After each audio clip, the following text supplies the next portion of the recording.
বিসমিল্লাহির রহমানির রহিম। আসসালামু আলাইকুম। আশা করি আপনারা সবাই ভালো আছেন। সবাইকে রমাদান মোবারক। আজকে আপনাদের সামনে একটা নতুন ভিডিও নিয়ে হাজির হয়ে গেলাম। নতুন ভিডিও বলতে আমি একটা নতুন ইনকিউবেটর মেশিন নিয়ে এসেছি 1000 ডিমের। সেই মেশিনটা আপনাদেরকে আনবক্সিং করে দেখাবো। এটা মূলত একটা সেকেন্ড হ্যান্ড মেশিন। আমি নতুন কিনতে চাইছিলাম, কিন্তু পরবর্তীতে সেম কোয়ালিটির একটা মেশিন পেয়ে গেছি। এটা আমি সেকেন্ড মেশিনটাই ক্রয় করলাম।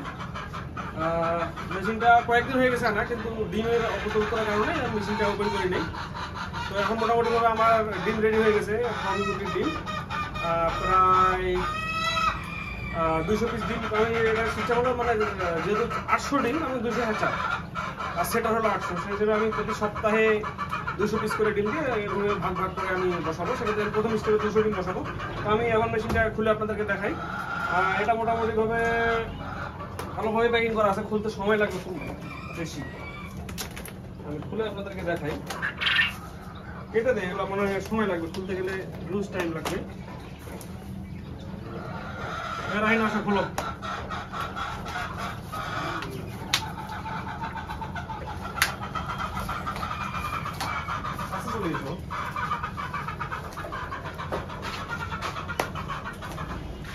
পাশেই ফার্মি মুরগির রুম এবং কোয়েল আমার ওখানে কোয়েলে অল্প কিছু কোয়েল দিয়ে শুরু করছি। কোয়েল রেডি করার জন্য মূলত কোয়েলগুলো ইয়ে করা, কালেকশন করা। ছোট থেকে বড় করছি। এগুলো আমার মেশিনে আগের যেটা মেশিন আছে সেই মেশিন দিয়ে বাচ্চা আর কিছু কিনছিলাম হালকা কিছু।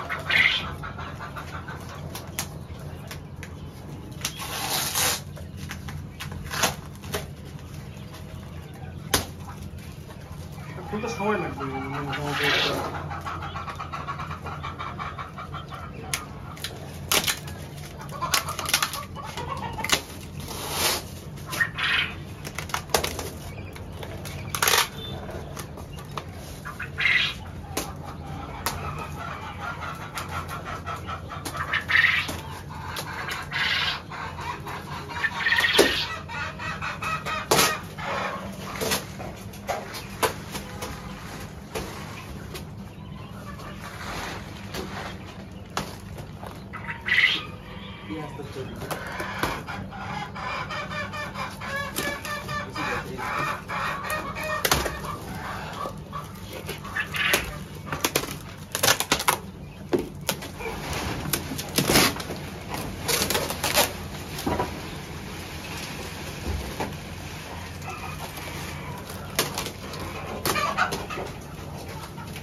এরকম থাক।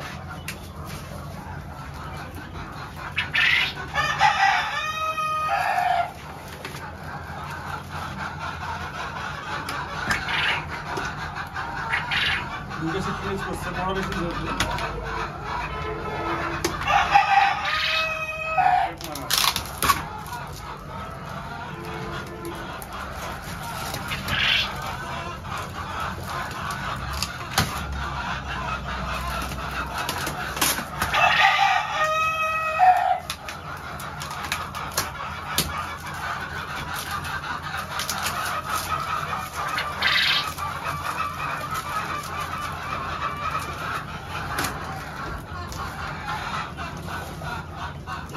মেশিন ভিতরটা। এখন মোটামুটি সেট আপ করবো, সেট আপ করে আপনাদেরকে দেখাবো যে কি অবস্থা, সেট আপ চালু করার পর আপনাদের দেখাবো যে ডিম এগুলো দেখতে পাচ্ছেন ফার্মি মুরগি। এখানে মোটামুটি 200 পিস ডিম আছে। 200 পিস ডিম প্রথমে শুরুতে স্টার্ট করবো এই মেশিন দিয়ে। চালু করার পর আপনাদেরকে আবার আমি দেখাচ্ছি কীভাবে ইয়ে হবে।